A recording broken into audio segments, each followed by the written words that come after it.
Para sa akin, kasi lagi siyang nag-scout, ako naman nag-school. Di naman ako lagi nakakasama ni Langga.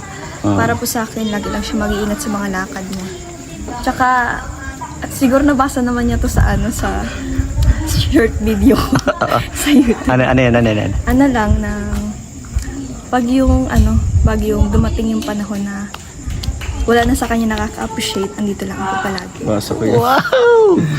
Sabi ko na nabasa niya yun lang na kasi yun lang yung gustong sabihin. Ikaw naman, bro Roel, anong sweetest message mo para kay Rachel?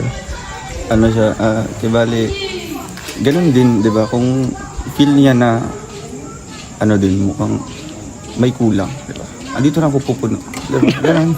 Yeah, Kasi, feel kasi natin minsan na, kahit ginagawa natin yung best natin, pero kulang pa rin, di ba? Gusto pa natin na, masatisfy tayo. Pero ikaw yung pupuno.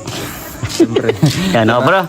Grabe. Yung ganitong banding, di ba? Ganito. Yes. And siyempre, focus siya sa school niya. Yes, Diba? Kasi, tama yan. Kasi, ganoon naman talaga, i-balance lang yung school, work, di ba? Kasi work na ito, di ba? Hindi na ito matatawag na, keme-keme lang na nagbablog.